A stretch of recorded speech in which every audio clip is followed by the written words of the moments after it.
Hello? Hey. Hey, it didn't even ring. That's so weird. That is weird. I just looked at it and saw missed calls. It was doing that sonar sound when I tried to call you before, you know? Weird. Yeah, very. Huh. Oh. So, at least the connection sounds clear. That's good. Yeah. That's very strange. It must have been, muted or something. I don't know. I don't know. It's fine. That's okay. We're here now. That's what matters. That's all that matters. Yeah. Okay. Ladies and gentlemen, thank you so much for tuning in to Lex and Matt's Excellent Adventure. As always, I'm your host and recovering Christian, Matt Peters. Yeah, you got some shit to work out, bud.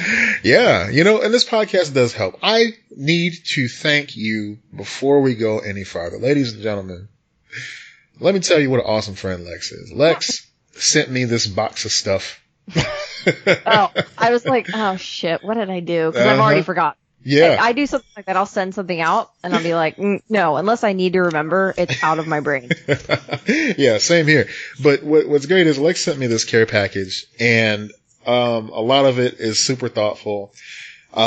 She sent some various teas, for me to try out because she's a tea addict.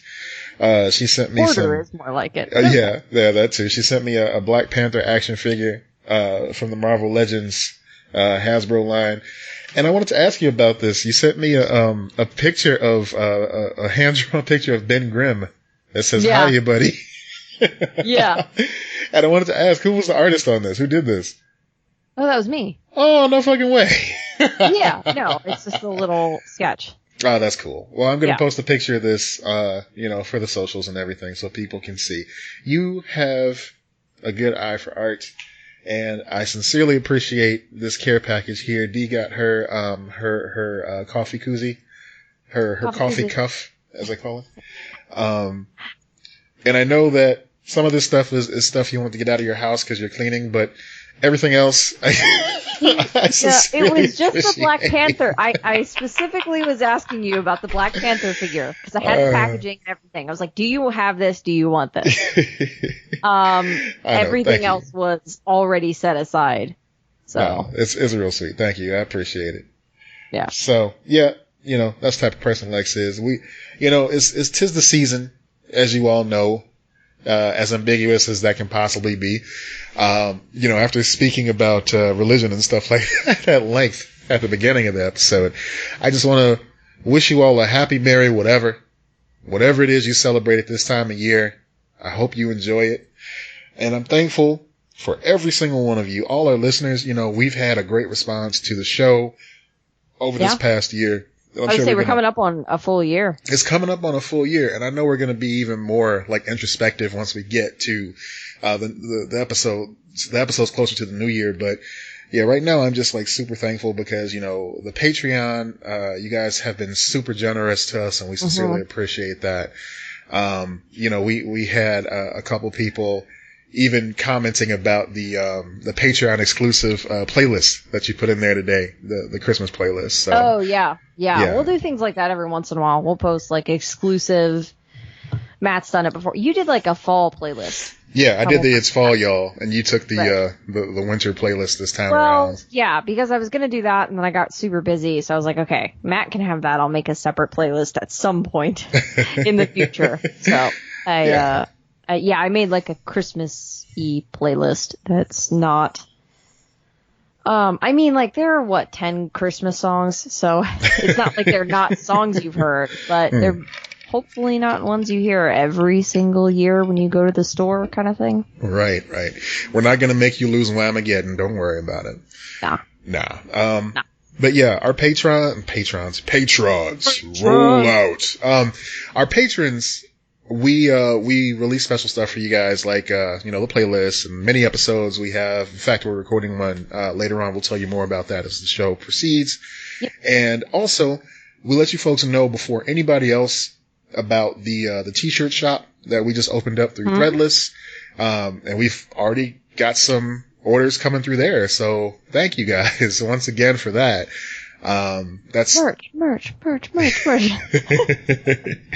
That's huge. But the only way that you can get the Lex and Matt's Excellent Adventure official mug, the mug with our mugs, is by joining the Patreon group. That's the only way. That and our sticker, our logo sticker. We still have the exclusive, what is it? Blockbuster sticker. Yeah. The Blockbuster-esque sticker.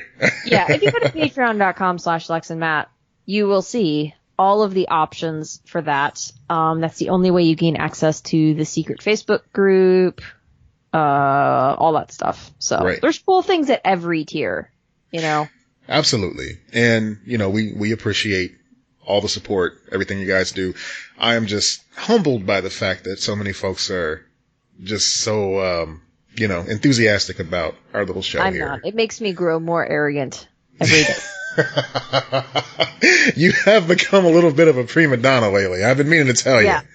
Yeah. Oh, I don't care. Exactly. That's the thing about the prima donna. You don't care. That is pretty cool. My goddamn Evian! That is kind of the best thing about being a prima donna. You don't give a fuck about that. It's just like, yeah, I know. Ego on 10. Don't care. Well, yep. Right on. So. So, all right. You guys have heard the spiel. Let's get down to what you came for. Let's get down to the show. Yeah. Oh, okay. Making it a little creepy.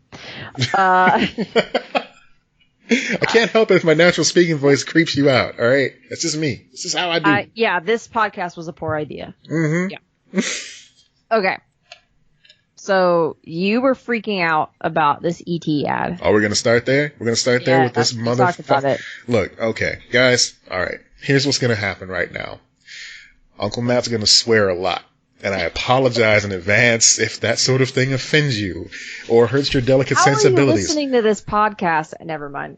Okay, yeah, but I'm going to swear a lot because fuck that alien, all right? Fuck that goddamn alien and his nudist, inconsiderate ass. If he even has one, who knows? Who knows if this alien has an ass? I don't understand what's wrong with you. Okay. Like, E.T. is a fun, sweet movie about friendship. Nope. It's about friendship. It's about a little alien that came to Earth and destroyed a family. That's what it's about. No, absolutely not. He made the family better. They were destroyed before the movie. Excuse me. No. This family... Your father abandoned them. You know what? All right, fine. I'll let you have that. They weren't the best family in the world, but you know what they didn't have? A mooching, naked alien in their shed. Disagreed. You think they had an alien in the shed that whole time? No. I disagree that he was mooching. He brought friendship. He bought liability. He brought the government to their front door. I'm so mad I'm coughing. What? You hear this? You hear this? Yeah. You know what? I don't understand this E.T. hatred. Okay. I love E.T. Okay. What's adorable? It's a great movie. What's adorable about E.T.? What is the appeal of this monster? Sweet eyes. No. And he dresses up like a girl. And he has fun. And he plays with Drew Barrymore. Okay. Let's focus on that for a second. He's drunk. He's a drunk little baby alien. And then he gets the little kid drunk. That's hilarious. This sounds like an elderly man. He's naked. He's drunk. He hits on Drew Barrymore. And then he just leaves you with nothing but heartache and a bill. That is a drunk uncle there. I think that you first of all, you sexualize the relationship between E.T. and Drew Barrymore in a very disturbing way, and I don't know what psychologically is involved with that. I don't know how old E.T. was at the time. I am not shaming. E.T. was friends with them. God, you're so dirty. You got something wrong with you. No, man. You know what's wrong? E.T. is wrong. Okay. I want to hear from other people, because this has been a debate that you and I have had for fucking years. Mm-hmm. This has driven me nuts for years. E.T. is a sweet story of friendship and family. All right. And divorce also. But So let's talk about your point. Let's rewind for a second here. Talking about him dressing up like an elderly woman with the lipstick and all that stuff and hiding amongst the stuffed animals, which was creepy as fuck. Okay. Look, E.T. knows that clothes exist. He looks around. He sees people wearing clothes everywhere, all around him. He puts clothes on. He takes them clothes off. Now. Why are you so obsessed with clothes? He's a fucking alien, man. Exactly. He has no external genitalia to see. Like, there's no reason why he should wear.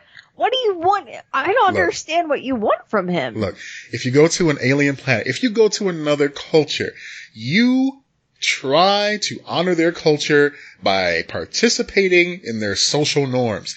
E.T. was like, nope, fuck that. I don't like pants. I don't like shirts. I'm not going to wear them. So he doesn't. And you know what the motherfucker did? 27 years go by. He went home. He went all the way home, decided to come back, didn't knock on the front door, showed up in Elliot's backyard, scared the fuck out of his kids, and guess what? The motherfucker was naked.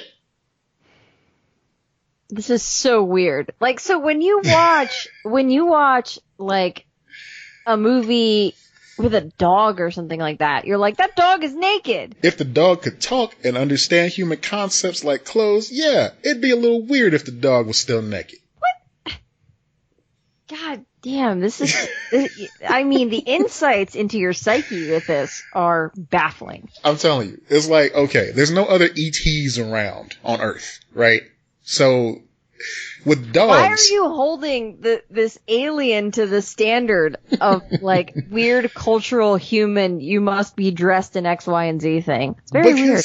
Okay, so even on Star Trek, when they approach a planet, when they approach a civilization to get them to join Starfleet, they dress in their garb.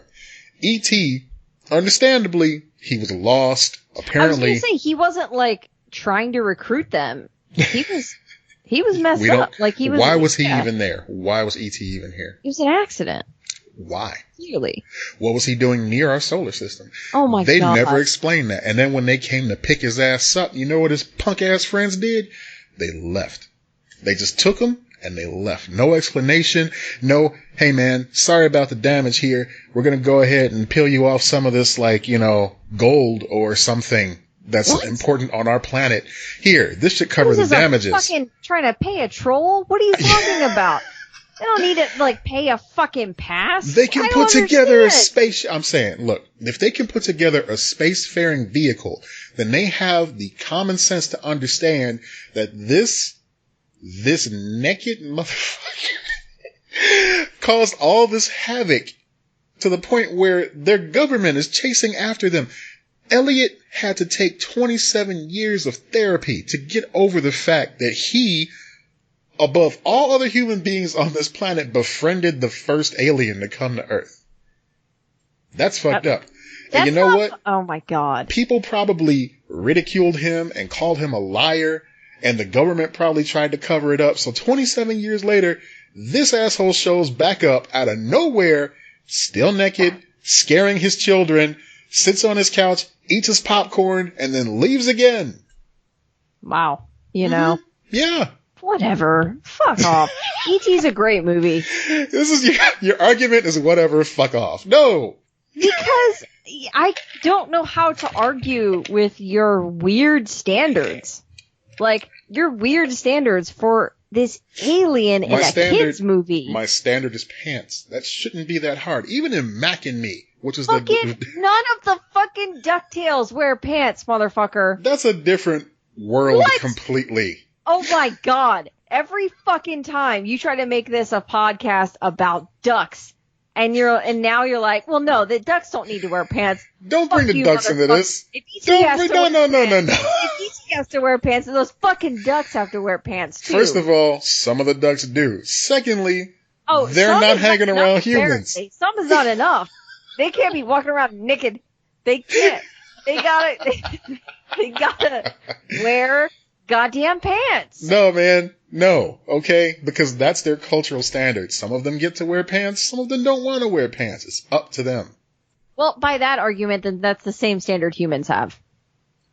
Like, some people are nudists. They don't wear pants. Wherever this whole story took place, that didn't happen there. There were no nudists in this little, like, rural Colorado, whatever, wintry place they were in. No, that wasn't happening. You give the ducks a free pass. You give the ducks a free pass. Because I'll tell you this. If E.T. was in Duckburg, okay, fine. No pants, but a shirt. Oh my God. But a shirt. Mildly infuriating. Say the least.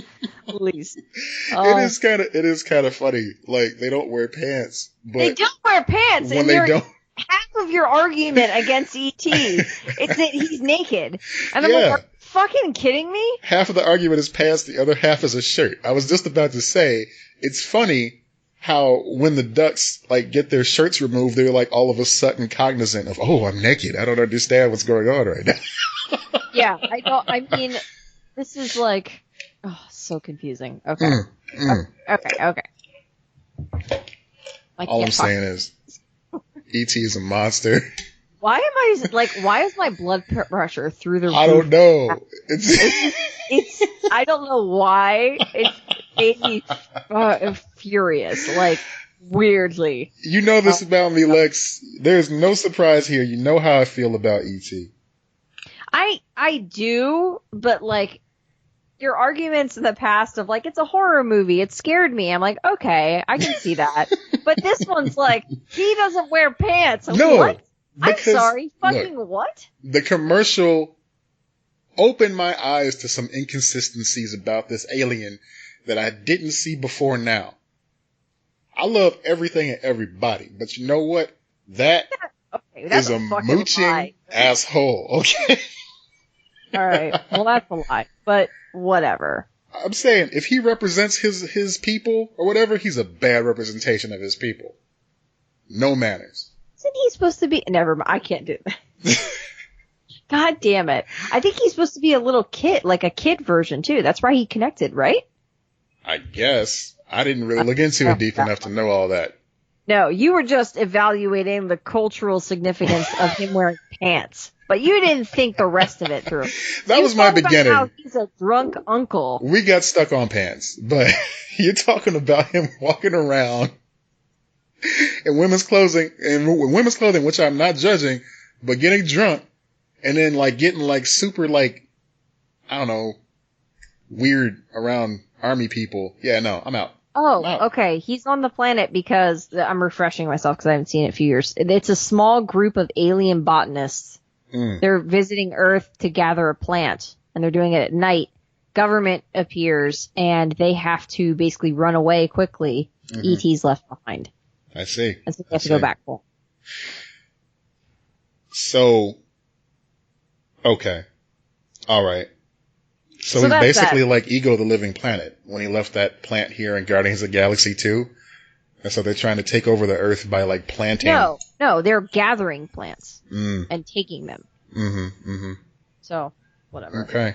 I didn't see them, like... Alright, I'm already tired of this. I'm sorry. It is weirdly exhausting. It is, because it's like, E.T. is so underdeveloped just as a character. It's hard for me to, like, become endeared to him or find any type of, like, foothold because, like, even in the commercial, it's the holidays. You would think Elliot would invite his sister over to see E.T. again, or at least to be like, ha, I told you, I didn't make him up, you know, because she was young enough to think that it was a figment of her imagination, an imaginary friend or something like that. I mean, she might be dead. She might be dead. She might be in an insane asylum. We don't know. I'm telling you. God. All right. Pick another subject and move the fuck on. Let's talk about something less controversial. Let's talk about known friend of E.T., Michael Jackson. Oh my God. Less controversial. Yes. So, yes. I feel like there's been a question, and we've talked about this either on a mini episode or not.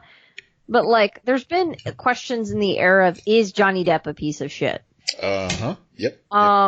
And that's been a thing that people have been going back and forth on with Johnny Depp. And Johnny Depp is now producing a musical about Michael Jackson as told by his glove. Production is described as a fresh revisionist look at the strange forces that shaped Jackson and the scandals that bedeviled him. Wow. Bedeviled. Yeah. So this is happening apparently, and Johnny Depp, I don't know, maybe he's like, you know what, I got a bad reputation too. Why don't I take on Michael Jackson? Which is another case of like people refuse to believe accusations. Yeah. But yeah. I don't understand. Well, I mean, I do. It's the whole like Pied It's Piper. called For the Love of a Glove. That's catchy. That's awful. It is. Everything about this catchy. is terrible. Yeah, 100%. 100% terrible. Johnny Depp, man, I don't know what transpired in his life. Yeah, I do. It's the constant praise. That's kind of what did it. He was always scummy. Yeah. But he got more emboldened with his scumminess once people started praising him just unabashedly for his, coming to children's hospitals and dressing up like the characters and all that stuff. When I was like a kid, everyone was attracted to him. Yeah. Because it was like Pirates of the Caribbean and Chocolat and like everything like that. And they were like, ooh, yeah. Johnny Depp. And I was like, ew, why? He was dirty. There are reasons for that, but I stand by my why statement. He was dirty. He was the bad boy. He was like the Norman Reedus of the day, Pete Ulrich is better. That's what I'll say. Like, he looks like Johnny Depp, but I haven't heard any problematic things about him. No, I've heard nothing but good things about Norman Reedus, and I hope that doesn't change. Yeah. I don't think there's I haven't, but yeah, like, yeah, Johnny Depp just looks like he smells awful. Yeah, absolutely. And the whole thing with, I mean, I know a lot of people started jumping ship with the whole thing with him and his ex-wife and all that stuff, but from the time that he started trying to validate the fact that he was cast as Tonto in the Lone Ranger movie, I just started to just kind of like take a closer look at the dude. Like, something's awry here. I don't understand, what's going on in his head, but it ain't right. Sorry. And that's, and like that, I remember that being a thing. Yeah. And that was before people were really getting upset over stuff. Like, it was right before, I mean, I'm not saying people weren't upset. Of course they were upset. And like, but like the culture that we have now where you couldn't even get that movie made, really. Like, the boycotting would begin immediately. That I remember being one of the first ones where I'm like, oh, like this movie bombed. I wonder if that had anything to do with this thing. I mean, it was a trash movie too, but I think it was part of it. I don't know, the whole thing. Yeah, I don't understand the point of this other than he's trying to redeem Jackson. Like, what other point could you have to making a musical? Yeah. I feel bad, like, and it's weirdly, just, it's strange that it comes back to Kevin Smith, Like, I feel bad for Kevin Smith because his daughter is, like, best friends with Johnny Depp's daughter, And it's gotta be, like, a weird position for them to be in, knowing that this dude is just, not just quirky, but he's got some issues. Like, his daughter like stood by him through all that, so clearly I'm sure that they would all feel like on his side because they know him. Yeah. And I mean, there's some awful people that have done some awful things that have a very close-knit group of folks around them. I mean, there's still some people that like, they don't let them see that or whatever.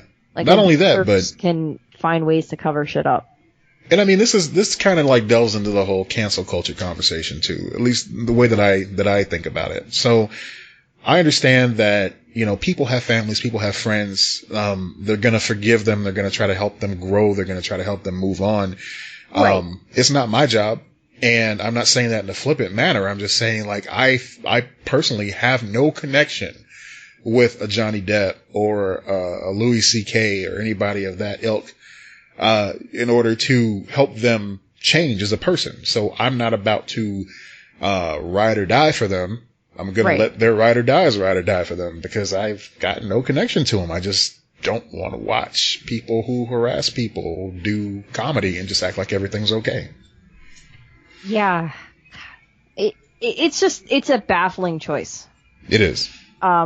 Particularly when he's still like, I mean, I guess he hasn't really faced any consequences for that, so never mind. I was going to say like, which one? Johnny Depp?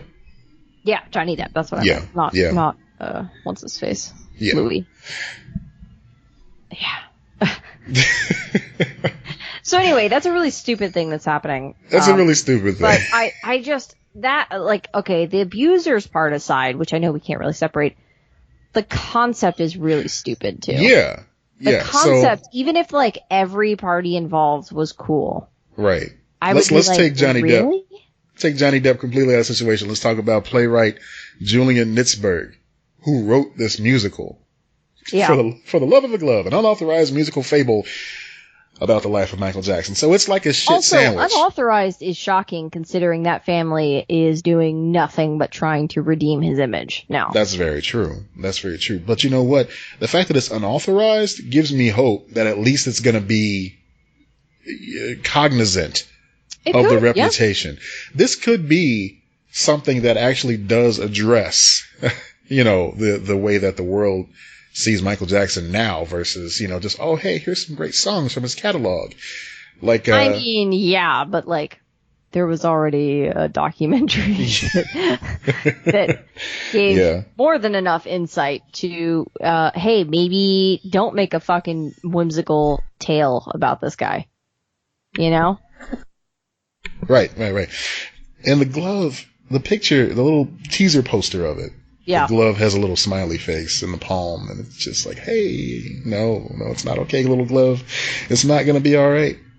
I can't imagine how the survivors who dealt with it, like the two men that came forward, and those are the ones who came forward. Right. Like, how they're dealing with everything since, including stuff like this. Right. Must be horrible. God damn. Man, I can't imagine just being haunted. And I mean, people go through this, women go through this, some men go through this, but just seeing someone who abused you, seeing how they're celebrated, not only that, but just seeing how the entire world is swept up in their work, in their life, in their life's work. It's it would drive me nuts. Yeah. Yeah. I completely agree. Oh God, it's awful. Right. There are people who have done me wrong that I never want to see again in my life. Right. And not that I wish ill upon anybody, but just like, I just don't want to absorb that. You do, but it always reminds me of my favorite line from Mad Men, or my favorite moment from Mad Men. I don't even know who you are. Exactly. Oh, was that it? Oh, no. It's not that. No, it's him and Pete in the elevator. It's Don and Pete in the elevator. He goes, what do you even think about me? He goes, I don't really think about you at all. Yeah. That's just like spot on. I love it. When he's like, I don't think about you at all. Yeah, yes. Yeah. But you pretty much guessed it right on the money. But I misquoted it because I need to rewatch that show.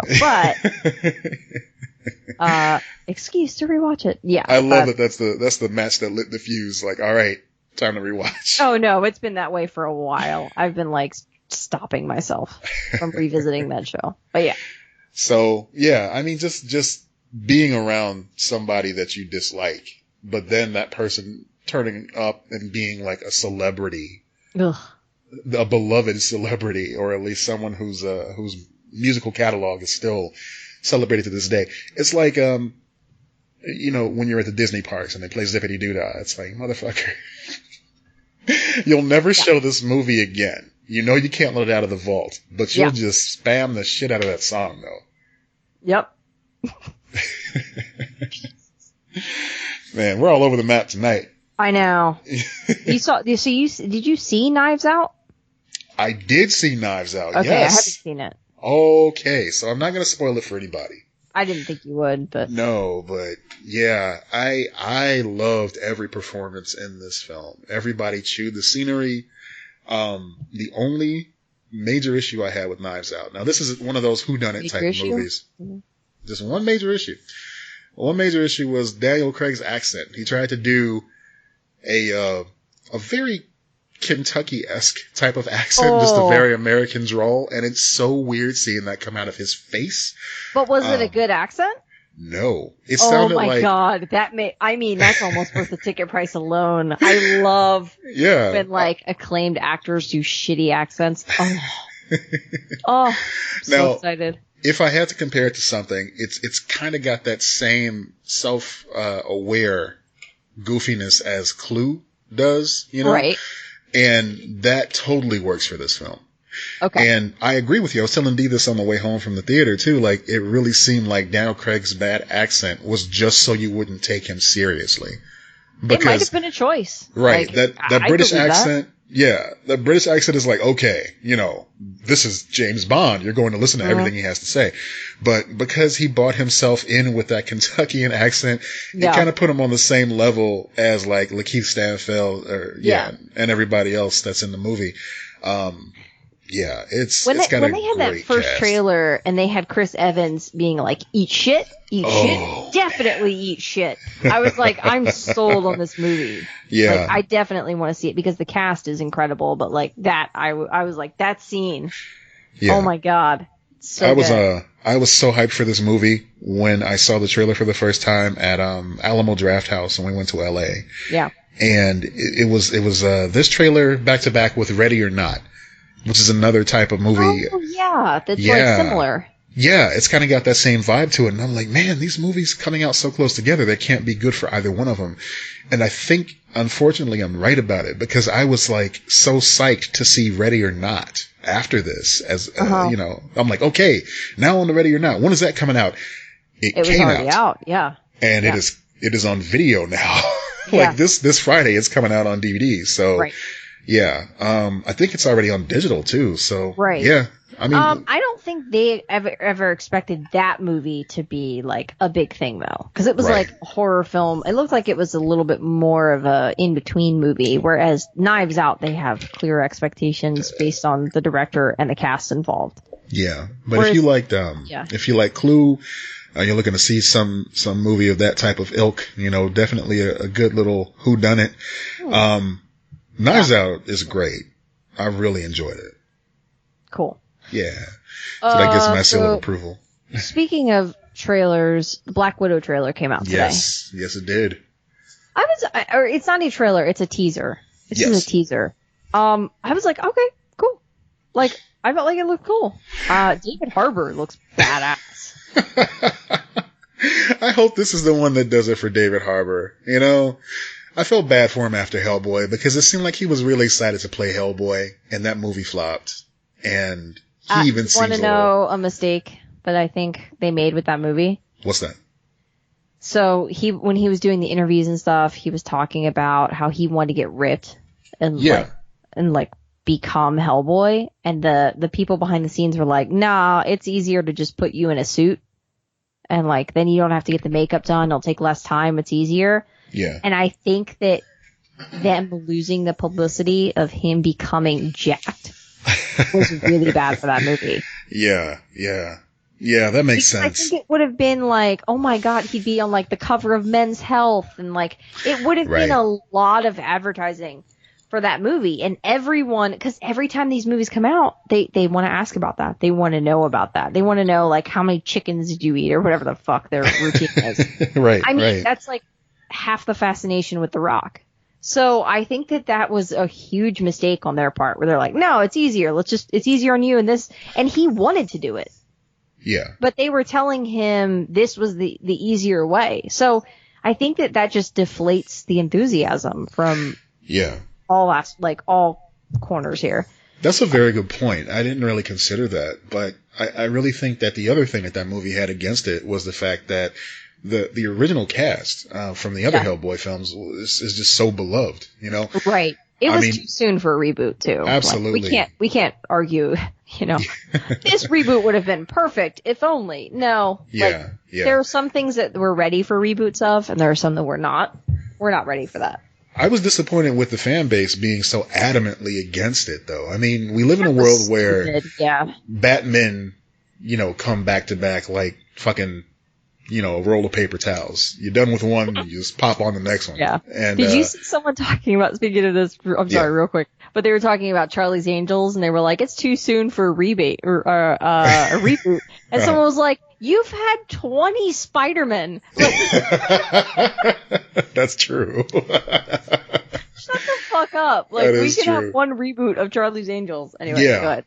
Yeah, but okay, so also with Hellboy, with everything going on with Selma Blair, of course everybody was, pulling for her and everything, and she was a big part of those movies, and so just seeing her and oh my goodness, Ron Perlman. Just seeing how they were just talking online about, just loving that and loving those times, loving the characters. It's like, yeah, we love those times too. We may not have shown up for the second one, but we still loved it. It's kind of like the Ghostbusters thing, It's like everybody loves Ghostbusters. Everybody remembers fondly. They sing the song. Ain't nobody singing Every Little Step I Take from Bobby Brown from the sequel. That's a true Ghostbusters fan right there. You gotta know. Know about Bobby Brown, but you don't. Yeah. No, I know. Yeah. So the Black Widow trailer, I think it looks pretty good. I mean, I wanted to see a Black Widow movie, so yeah. I don't really give a shit about Hawkeye, but I have cared about Black Widow. I think she has a very interesting backstory. I dig her in the comics. I really liked Brubaker when she was with Bucky Cap. Okay. And she was a big part of that run. Yeah. I'm super curious to see how they explain it to the fans when this movie takes place. Right. Because there's so much confusion online right now. I see people are excited for it, but some people are a little confused thinking that this means she's coming back. And before I go any further, I'm sorry, that was Bobby Brown with On Our Own from Ghostbusters 2. Anyway. People are confused, thinking that this happens. It's like, oh, this is the kickoff of Phase 4, and this is her coming back to the land of the living. And no, she's still dead. No, it's confusing. I think that I have confidence that they'll be fine, though. It's Marvel; they are good at doing that stuff. It's just confusing because it was only a teaser trailer. Yes, well, half of that footage might not even be in the movie. I hope not.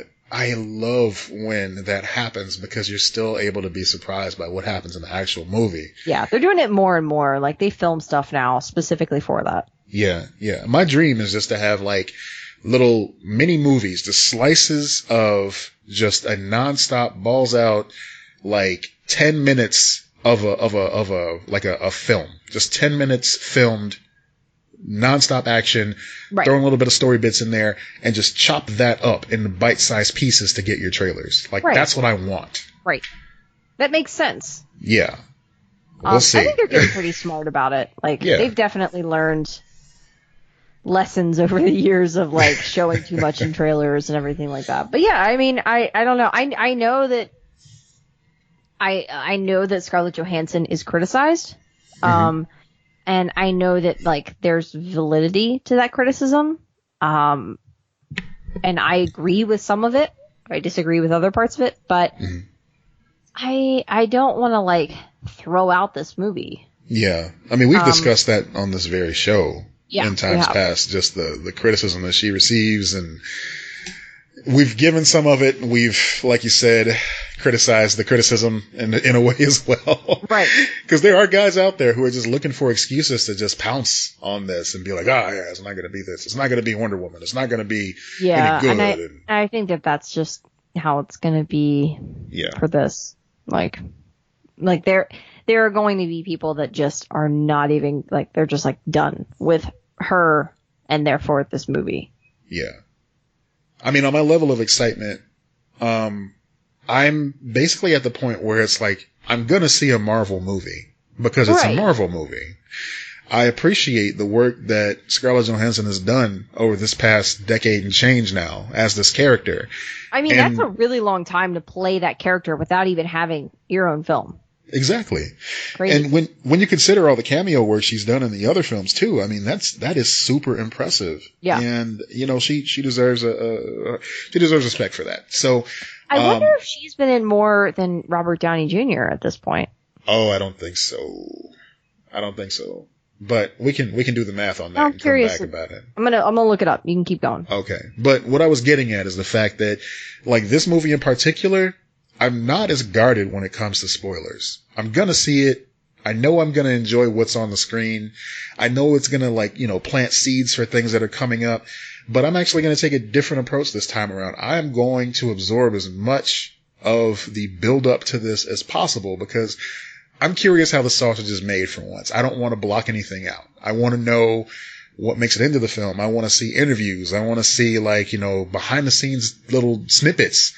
I want to see the Byron Allen stuff that comes on at midnight on on NBC. Where they have that weird interview where it's like they cut to him and then they cut to her and he's not even really in the same room as her, but somehow the interview continues. So, I don't know. Yeah. I'm cautiously optimistic about the film, but I am also going to use this as an experiment to see how the Marvel machine works, you know, just being saturated with it. Okay, I found someone did like a questions and answers. Someone said on here, as of Avengers Endgame, Chris Evans has the most. Really? With 11. That's interesting. I would have never guessed. Second is Robert Downey Jr. Mm-hmm. So for... Wait. Oh, okay, I'm sorry, I misread it. So it's Captain America, Avengers, Dark World, where he's Loki. Yeah, that's right. Yeah, Captain America Winter Soldier, Avengers Age of Ultron, Ant-Man, a post-credit scene, Captain America Civil War, Spider-Man Homecoming, remember he was in the PSA? Yes. Avengers Infinity War, Captain Marvel, post-credit scene with Nick Fury, Avengers Endgame, and then Robert Downey Jr. has Iron Man, Hulk, Iron Man 2, Avengers, Iron Man 3, Avengers, Civil War, Homecoming, Infinity War, Endgame. Yeah. No, I don't think Ant-Man should count for Chris Evans. Just because that little snippet that they showed at the end of Ant-Man, it was actually in, Civil War. Right. I don't know. I mean, I don't know. I'm amazed that, people seem to be debating this, but it seems like it's those two. It's between those two. And that tracks. I mean, they're the most popular characters, so it totally tracks. But Natasha's got to be in there. It makes sense that, like, we talk about Robert Downey Jr. being done, but, like, that makes sense for Chris Evans, too. Like, how much he has done. Let me tell you, I was just thinking, when you were reading off that list, I was reminded of the fact that at one point he said that he was burnt out and he was done being Captain America. Yeah. He was like, I have this many. Like 4 times, too. Yeah. And he's like, at one point he was just saying, like, I have this many appearances as Captain America left on my contract, and once that's done, I'm done. Yeah. But he had so many more appearances after that. I think he had like 2 left or something like that. Yeah. After like Civil War, I think. And it wasn't like small, it was full movies, you know? Yeah. Because Nick Fury had the biggest deal, if I remember correctly. It was him that was supposed to be like in the majority of these films to make the most appearances, and that makes sense given who he is. So I think probably him and Natasha are tied for third. I would fathom a guess to say they're tied for third. Yeah, I agree. Yeah. So you're gonna go check it out. Sorry, I'm setting my phone down. So yeah, I mean, I'm looking forward to it. It's not on the level of these other movies for me, but yeah. I mean, hey, you know, I'm sure they're gonna give you something to enjoy. David Harbour is a gem as well, you know, and I'm interested to see how they do the transition to the new Scarlet Scarlet Witch. No, Black Widow. Yeah. My God. Yeah. We'll see how this goes. Okay. So I'm looking at my stories at the end here, other than the chicken sandwich wars continuing, which is basically just McDonald's has gotten in the game. Yeah, which is kind of dry, just like their sandwich probably is. I know. I'm like, I don't really care, McDonald's. I'm not buying into it. No, nobody trusts you, McDonald's. No. Yeah. So you can talk about these other things, and then we can get into Wall of Weird, because we have two stories for Wall of Weird. Funny and... Huh? And what? All right. I want to talk about Godfather of Harlem. Because that show kind of caught me off guard. So, you watch a lot of stuff on Amazon Prime, Video, and I'm sure you've seen like an ad for this pop up. Only problem is it's behind an additional paywall because it's part of the Epics package. You guys may remember a few months ago, I kind of talked about that Pennyworth show that, they debuted. I went to go see the first episode, at a theater, here in Chicago, and it was interesting. It wasn't enough to get me to pay for another streaming service, but this Godfather of Harlem. So over Thanksgiving, I went over, Dee's family's place, and they always have a movie going or something like that. And, just usual, like, gangster stuff like, American Gangster, and, Godfather, Goodfellas, that sort of thing. So this time around they had on one, and it just like captivated me. Because it had, Forrest Whitaker, and Forrest Whitaker is just an amazing actor. But the performance that I saw him putting off in this was just incredible. And it just held my attention so much. I'm like, what movie is this? I need to see more. I came in during the middle. I'm like, okay, when I get home, I'm going to look it up. We're going to rent it. Turns out it was a whole series. It was a whole, season. Yeah. Okay. So Godfather of Harlem basically follows, it's one of those true crime stories about Bumpy Johnson. I've heard of this. Okay. Based in the 1960s. This cast is a who's who of like gangster movies. You've heard of them all before. You've seen their faces before. If you watch The Irishman on Netflix, which was 3 hours.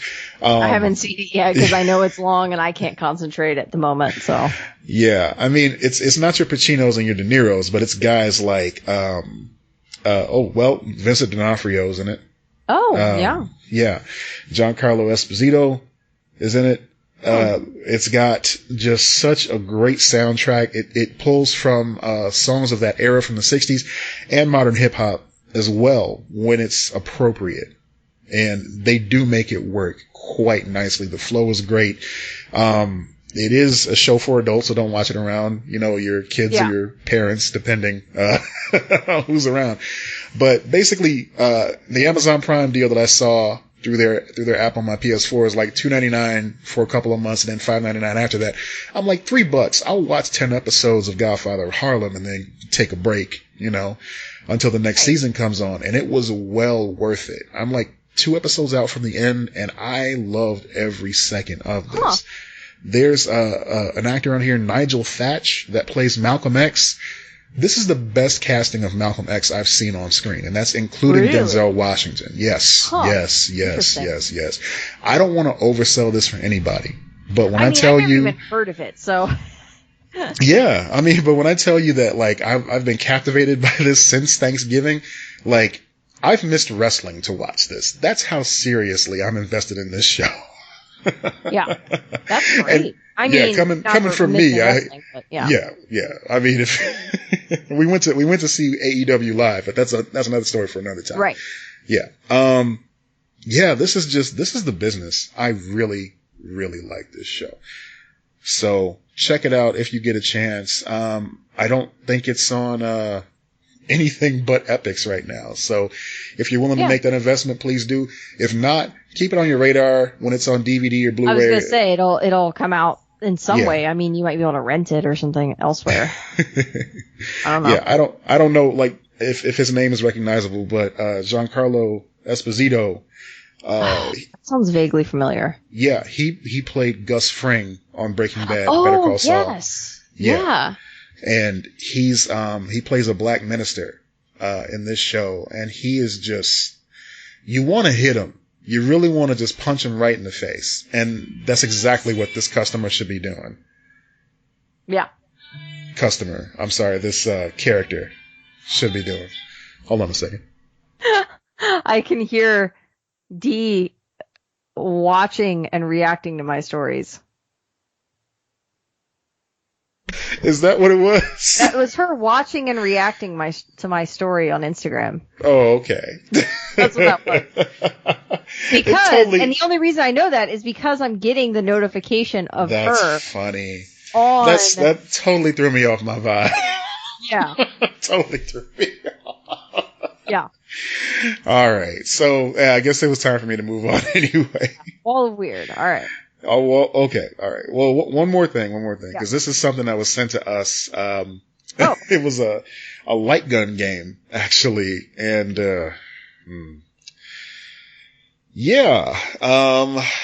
it's not often that I get something that I have to really, deride like this, but we got this light gun game, to try out. And it's from this group called, Maxi. I think it is. I'm not prepared for this. Hold on a sec. You're probably better off not naming them.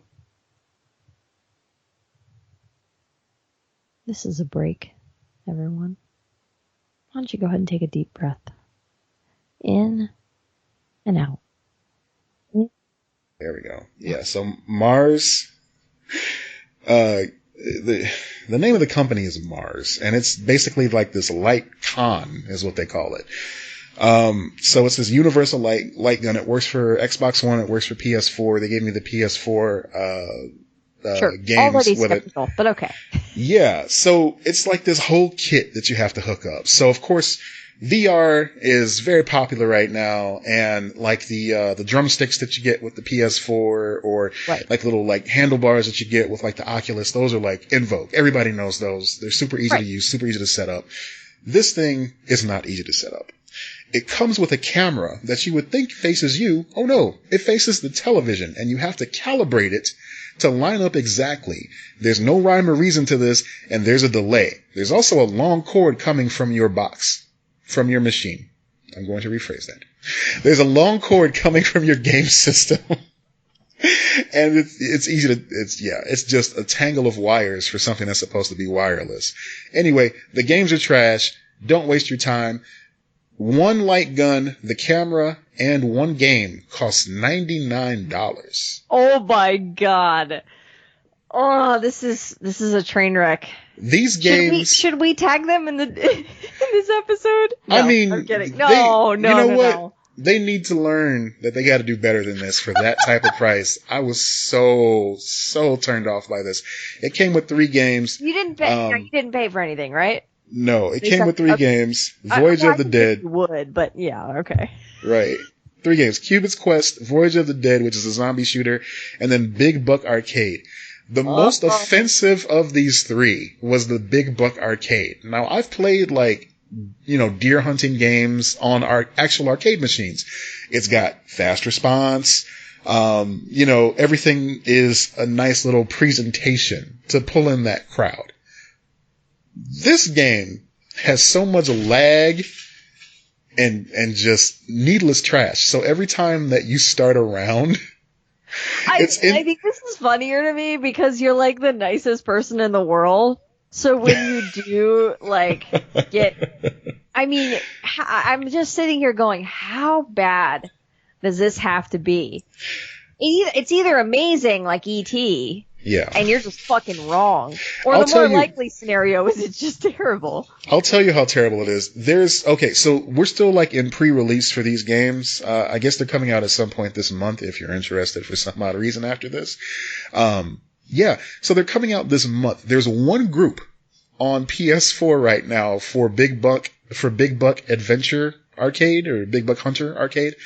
And it's basically just named, "This game is trash, I want a refund." Oh my god. I didn't start it. I saw it before I turned the game on. I'm like, that can't be that bad. It's that bad. What is it? It's that bad. It's called Mars. The name of the company is Mars. And,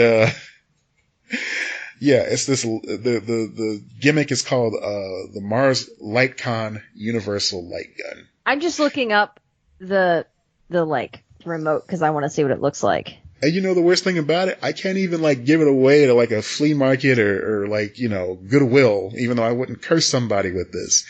Because they gave me download codes. They come with download codes. There's no physical disc. Oh my god, this looks like a shitty this looks like a shitty version of the Nintendo, like the old school. Yeah. It's not even I won't even give it that credit. I'll give it like Sega Saturn. It has good reviews on GameStop and other websites. I don't trust it. 4.7 out of 5. Nope. Man. No. They're padding these. Don't trust it. I'm telling you. Yeah. So 48 reviews, Matt. 48 reviews on GameStop, and it's 4.7. I trust you more than these fucking people. You know what? I can even back that up. I tried to leave a bad review for something once on GameStop, and they told me that it violated some type of usage rights or something like that. I didn't put any swear words in it. I was nice as possible, explaining what my problems were with the game. It was one of the WWE game that came out, and they're just like, "Oh yeah, no, sorry, we can't post this." Rejected. Yeah. Anyway, I can say one good thing about this whole experience: the actual light gun itself came with batteries. The end. That's good. Yeah. No, I'll be better than that. These reviews, man. The light gun has, it actually has a few different functions. So it's got the trigger, of course, but it has a button on the back. And there's one game where you're like controlling a dog, like a robot dog, and he's walking through like a construction site. You make him jump by pressing the button on the back. And to reload, usually with these games you would shoot off screen, but since it can't register that, you have to actually like pull back. You have to like cock it to get it to reload. So that's interesting. It's got a few like features and it is move sensitive. My favorite light gun game was on my original Xbox.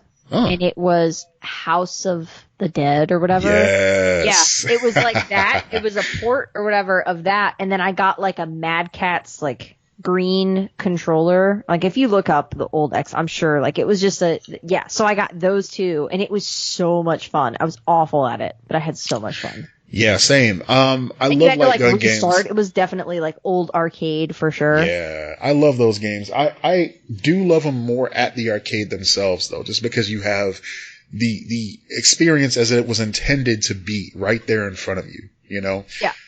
Stuff like Time Cop where you step on the pedal just to like go into duck mode or whatever. Stuff like, of course, Duck Hunt back on the old NES. Something as simple as that is still a lot more fun than this Mars Lightcon system. They gave me so harsh 3 guns with this thing because they expected me to have people over and play. Dee and I played for a little while. And she was mad. She was upset that we were wasting our time playing this when we have things like Death Stranding and Control to play. And yeah, I want to apologize to myself for playing this, man. It was a waste and it frustrated me so much. This is amazing. This is my favorite review ever. Yeah. I love it. I mean, there was even like a stereotypical black character in The Voyage of the Dead, which I'm sure they were trying to go for like parody, but it was a little offensive and a little. Oh my god! Yeah, just the way he spoke. On top of everything else, this is like possibly racist. Yeah. Oh no, it's just it's lightly racist. It's lightly seasoned with racism. Yeah. So I'm done with this. I'm not playing it again, and I wish I could give it away, but I can't because it is useless. Because I've already used the redeem codes to play these games. Yeah. Oh, $99 down the drain. Can you imagine if somebody bought this home to their kid? Oh my god, dude. All right, I'm done. The kids might be more easily satisfied though with it. I don't know, man. I mean, there's so much competition for, your gaming time these days. Like I mentioned, the Oculus, they have so many price to own options for that. Even the PlayStation VR, like this year, it's $1.99. And it comes with 5 games. Yeah. So, I don't know. Good lord. Yeah, there's so many other options out there for you to waste your money on. $99 for a game and one gun, and if you want an additional gun, it's $30 on top of that. Fuck that. Don't do it. Yeah. Do not do it. I won't. I wasn't going to, but I definitely won't now. Like, this is one of those things where I'm like determining, like, should I send it to Lex or should I send it here, to review? And I knew you had like a lot of class stuff going on, so I'm like, I'll bite the bullet and try this one out. Yeah, I would have never gotten the review done, so I'm glad you did that. All right, you know what? And now I'm definitely glad because I don't want that shit. I was gonna say, yeah, you bet you're glad about this. This sucked. Okay, let's move on. Yeah. Yeah. Okay, so we're getting in a wall of weird. We're getting in a wall of weird. Okay, do you want me to start with funny, or do you want me to go with the weird, like the truly weird one? Let's go with the truly weird one and end on funny. Okay, and I have a theory for this. As to what happened with this, and I think this will be solved, because as of now, it's unsolved. So, in 2015, this man named Mikel Vigneault, I think is how you pronounce his name, he was killed. And his family is now offering a $10,000 reward to try to find out what happened. What happened, because he died January 12th, 2015, so coming up on 5 years. So, essentially, okay. So there were 2 tips to Crime Stoppers. Now, everyone knows what Crime Stoppers is, where it's like you can report anonymously what's going on. And it's generally like a good thing. But there were 2 tips that said that he, who was 51 years old at the time, was trafficking drugs. Oh. So, police basically try to pull him over and ended up shooting him. Holy jeez. In the confusion, and killed him. So this family is trying to find out who reported this, who gave this false report, because he was not involved in any way. So I'm trying to find the exact. So basically, plainclothes officers in an unmarked car were waiting for him when he stepped off the train, because the tip was that he's getting off of the train and he's smuggling drugs. Oh boy! When he gets off this train, and so these police officers ended up appearing in front of his car, and their guns were drawn, and he began to drive off, probably freaking out because remember, they're plainclothes officers. Like, he probably thinks they're getting robbed or something like that. And in the confusion, like, people do crazy things. He began to drive. The officers thought he was fleeing. They killed him. Holy shit. So, now this family is trying to figure out who gave these anonymous tips, but they're protected, by law. So they're basically like, okay, send in another anonymous tip on this. I have a theory about this. I think that it's someone who knew him. Oh, wow. And I think that they did it as a prank, like swatting. No. I think that I really think that they sent in a fake tip, thinking that they would scare the shit out of their friend, and it would be a fun party story later. And he ended up dying, and they are like guilt-ridden, hiding this. Like, completely hiding it. Oh. That's my theory with this. I don't know if it's true, because why else would this this just normal guy, there's no other reason why these tips would come in for him. That's the part that, like, gets me about this particular story. Yeah. And so, to me, I'm like, okay, and why wouldn't you know all these years later? Like, I feel like there's so many weird parts to this. That's why I was like, this is a wall of weird story to me. I feel like it might have been one of his friends thinking they were playing a great prank. Yeah. And it went horribly wrong. See, so, all right. In situations like this, what do you do? Like, if you make that type of mistake? Oh, I have no fucking clue. Okay. So put yourself... Put yourself in these shoes for a second. It's horrifying shoes to put myself in, but okay. Now, knowing you as I do, I don't believe you'd be the type of person to do a practical joke like that because, in fact, I think previously you told me like you get like super anxious when it comes to that type of thing. Anyway. Yeah. So, if somehow you did find yourself in a situation where you've played a joke on somebody and it ends up like backfiring. Are we talking like this level where the person's dead? Yeah. Yeah. Okay. What do you do? I wouldn't be able to live with it. I'd have to go to the police.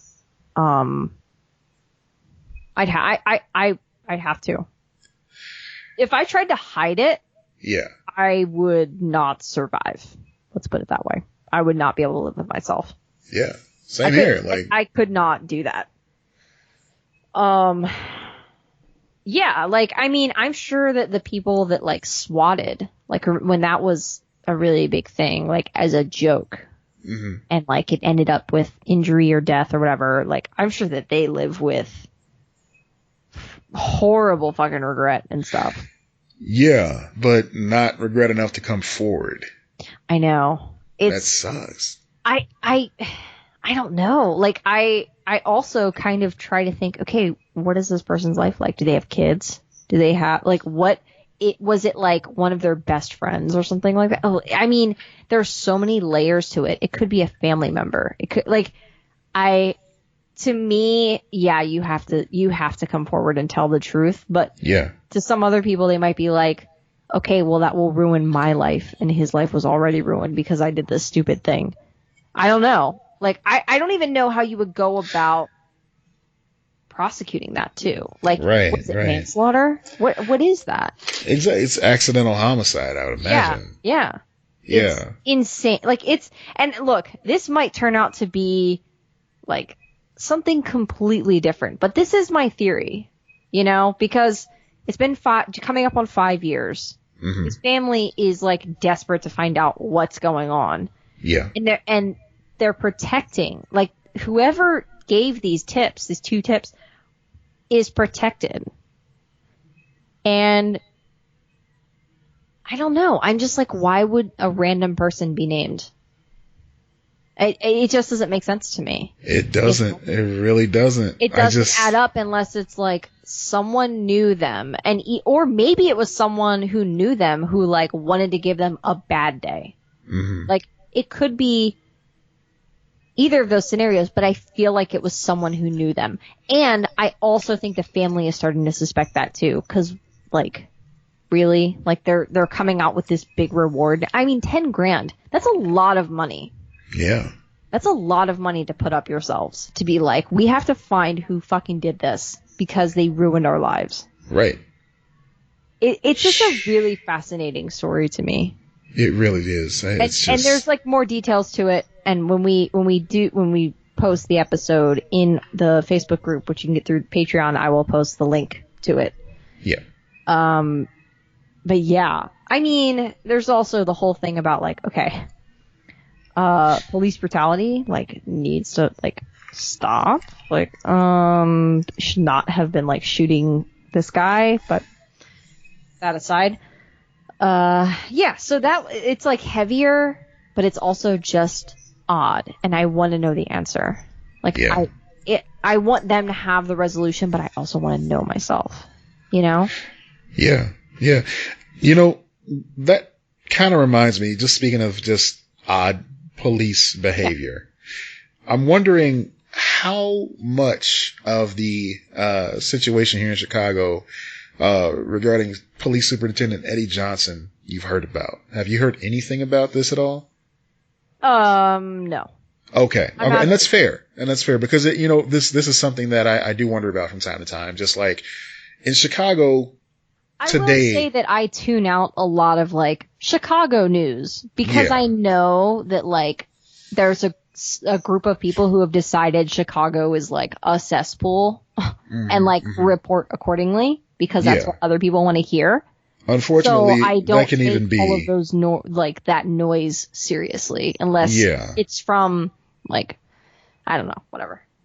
So this is actually it's pseudo Wall of Weird worthy just because of the way it all came out. So, and because of its relation to like just Chicago and places that I'm familiar with in a certain way too. So we have, Lori Lightfoot is our mayor, and she fired police superintendent, oh God, did I just Super Nintendo? Superintendent. Wow. Super Nintendo. Okay. Take a shot. I want that title. She fired. I love this title. I do. I love that title That's too. The title of our goddamn episode now. So cool. Superintendent. She fired police superintendent Eddie Johnson effective immediately for intentionally misleading her and the public about his conduct when he was found asleep in his running vehicle at a stop sign after a late weekend out in October. So initially, when the story came out, he was like basically saying that, he was overworked and everything like that. He had been drinking because he was so stressed out, obviously, but that was all that there was to the story. And he said that he was going to, step down as superintendent. It was going to be just a slow, rollout of him transferring his responsibilities. But in actuality, it came out that he lied about everything that went down. And that's why this is so like jarring, because instead of like, resigning as police superintendent, he got fired. Like that rarely goes down that way by the fucking mayor. He got fired by the mayor because, it turned out that he, sources told Chicago Tribune that the city inspector general's office, which has been investigating the October incident, obtained video footage showing Johnson drinking for a few hours on the evening of October 16th with a woman who was not his wife at the Ceres Cafe. We've all been there, am I right? Ladies, fellas, friends, enemies. Ceres Cafe is right across the street from my job. It's a place that we often go to after work, or at least I'm invited to go to, that I rarely do. That's where you go with your hose. That's where I go with women that are not my wife, because they're my coworkers. I was going to say, you better fucking clarify real quick. Because if she doesn't kill you immediately, I will first. Yeah. No. I'm super upfront about everything. That's my wife. That's my wife. No, there's this thing that they have at Ceres called loudmouth soup. Yeah, which is basically just how you describe the type of drinks that they serve. That after me. Go ahead. Yeah.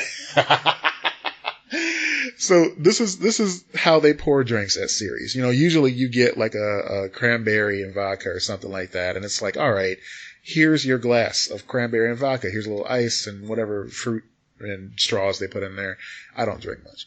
So basically at Ceres, when you get a drink, what they do is they give you an entire tumbler of vodka and give you a glass of the juice on the side. Yeah. So basically you have to mix it yourself in your mouth. That is a new level of savagery that I'm kind of here for, but also not. Are the drinks more expensive? Like, how expensive are these drinks? I mean, and this is where my privilege is going to show. Whenever I'm there, I'm not buying drinks because it's on the house because of my job. They kind of just, they pick up the tab. So you've never even looked at it? Okay. I've never even looked at it. What's the name of the place again? I'm going to look it up. Ceres. Ceres Cafe. So they don't serve food there really. They just give you like a bowl of popcorn to try to soak up some of the alcohol. I have never... Oh my God, I'm sorry. I Googled this and it's Chicago Magazine 4 hours ago. Ceres Cafe, destroyer of careers. And it's a picture of this guy. Oh my God. And you know what? It is a destroyer of careers because it's not even just his career. I mean, when I call it loudmouth soup, it's because secrets that you want to keep inside of your brain all of a sudden come out when you start drinking at Ceres because the pours are just that heavy. This doesn't sound unique, but if you think about all the dirt and whatnot everybody knows that works in that area in the financial district in Chicago, you have police superintendents coming in there, you have people that control like accounts for huge companies in there, shit gets real. Yeah. Yeah. So, that just adds to the story, in my opinion. Just the fact that, like, he was there drinking for a few hours. He must have been tore up. Yeah. No They're doubt not letting about me it. look at drinks right now, and I'm very upset about this. The food is, like, upper priced. Yeah, Like, yeah. But nobody eats there, though. That's what I'm saying. Like, they serve food, but gotcha. nobody really eats there. So, anyway, everything it's amazing. is like, name Olo, sides Olo, beverages Olo. Olo. And I'm like, Olo. I'm guessing that the drinks aren't that expensive, though, based off of the menu. They must not be. They must not be. I mean, just because people go there to get drunk. I have never Serious drinks is one of the things you Google. All right. Yeah, I can imagine that. I've only been as drunk twice in my life as I've been at Ceres. Okay. Yeah, it's bad. It's real bad. So anyway, this dude. I don't drink that much, so I haven't been, like, drunk. Yeah. Like, this dude got fired. Wait, and I've been close.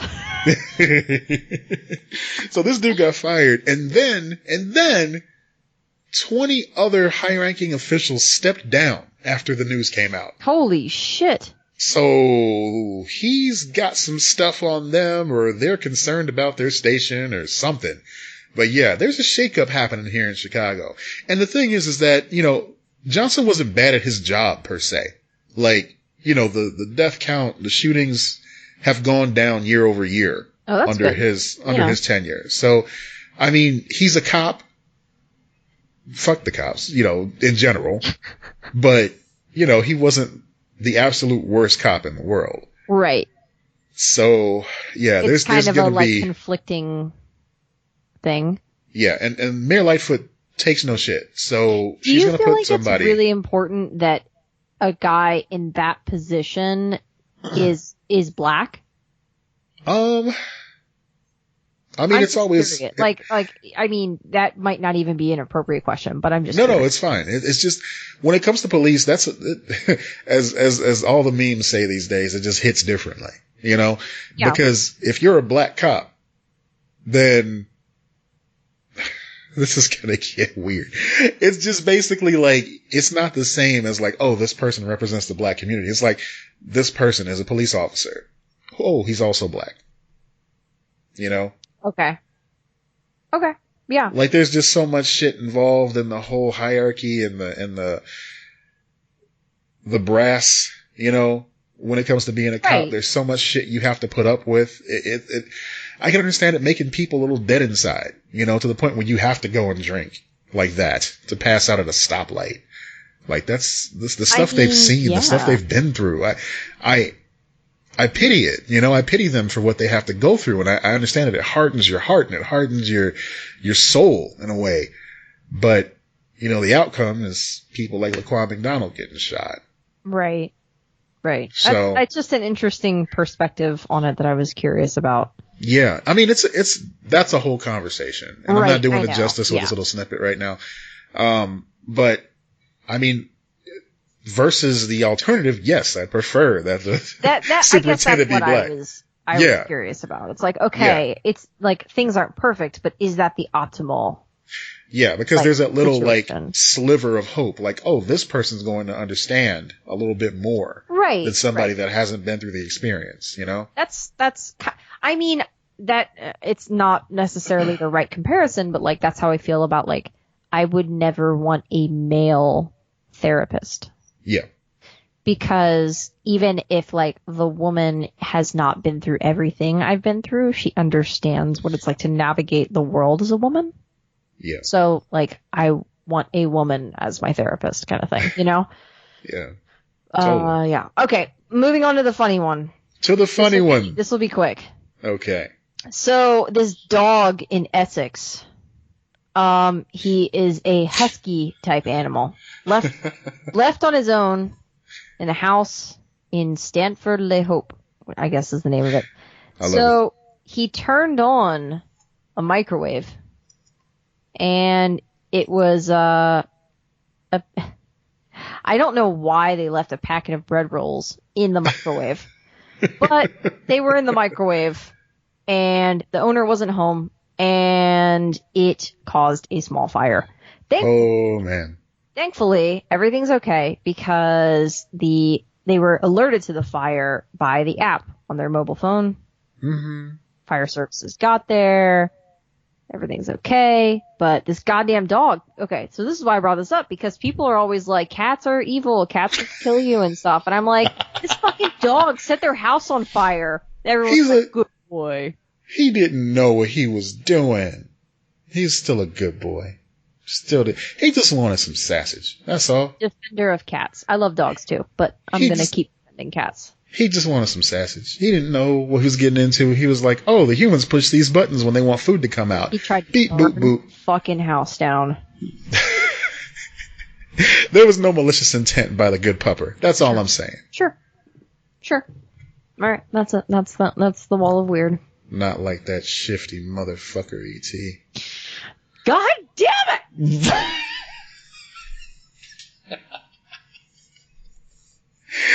And this has been the end of the podcast, ladies and gentlemen.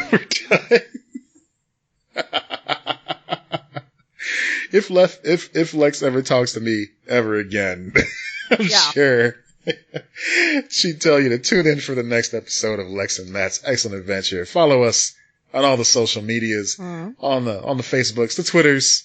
Go to lexandmattpod.com for all the links to all of that stuff.